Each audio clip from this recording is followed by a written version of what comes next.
It was a star-studded practice on Sunday afternoon here at the practice fields across from Paul Brown Stadium. Hi again, everyone. I'm James Rapine of allbengals.com. Welcome into Cincinnati Bengals Talk as Bengals training camp rolls on. A quick reminder that all of our training camp reports brought to you by Rivertown Inquiry, rivertowninquiry.com. And as you can see behind me, well, the weather, it's about to get ugly. So we'll make this a quick update here because I don't want to mess up my hair too much. That being said, plenty to get into when it came to Sunday's practice. First, let's start with Joe Burrow. Joe Burrow was here. He actually, I don't even want to say threw the ball, but definitely tossed it around a little bit, little underhand throws. He was on his feet for as long as we've seen him, the most we've seen him on his feet throughout training camp today. Kind of ditched the cart midway through practice.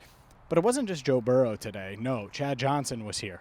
A.K.a. Ochocinco, and he was able to talk with and chat with Adam Pacman Jones. Brandon Marshall was here. I mean, there were a lot of guys. Mike Zimmer, former Bengals defensive coordinator, was in the family tents you see back here. So there was a lot of people in guys that have left an impact on the organization here at practice today. That being said, practice was really nothing too noteworthy for a Sunday. There were some nice grabs. Stanley Morgan Jr. had a really nice catch again.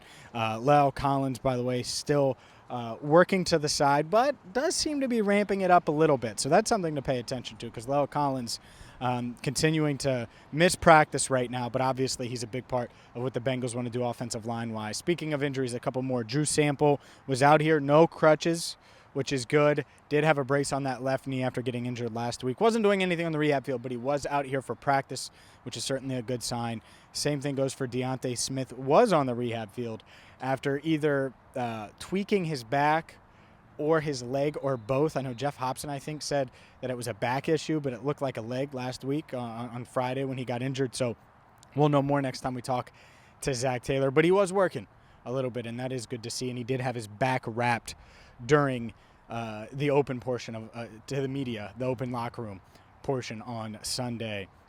Outside of that, honestly, it was a pretty uneventful practice. Now, I say outside of that, Chad being there, he was dapping up Joe Mixon, Jamar Chase.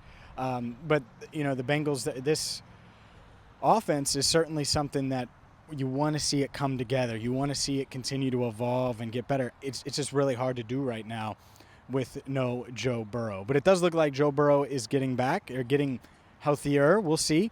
By the way, make sure you check out, we did chat with Cam Taylor-Britt. Cam Taylor-Britt talked in the Bengals locker room on Sunday afternoon and said a lot of good stuff. But the crazy part about this, we're 5 days away from preseason game number 1.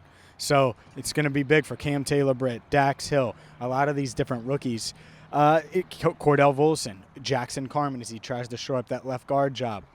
We're going to have real football to talk about very, very soon. But outside of that, today there was nothing. The Bengals escaped, it seemed like, without any serious injuries. They did a couple of 11-on-11 periods. Wasn't anything too intense, but certainly wasn't an easy practice by any stretch. So we're going to be back here on Monday. So we're going to have a ton for you right here on Cincinnati Bengals Talk. We'll have a ton for you on allbengals.com. Shout out to everybody that said hi today. There's a lot of Cincinnati Bengals Talk viewers at practice on Sunday. It's great to see each and every one of you. The news, the headliners are Burrow, Ocho, Brandon Marshall and company, all. And it is worth noting that Adam Pacman Jones was here with Chris Henry Jr. And Chris Henry Jr.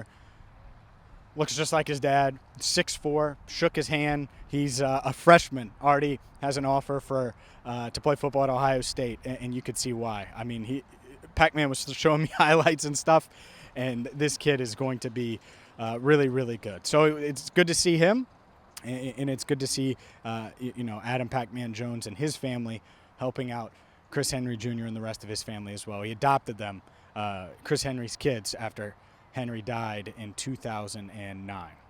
For more on this, as far as camp and everything in between, make sure you keep it locked right here on Cincinnati Bengals Talk. Hit that subscribe button. We're inching so close to 20,000. That's so crazy. So hit that subscribe button. And for Andrew Fox Miller, I'm James Rapine, signing off for now on CBT, Cincinnati Bengals Talk.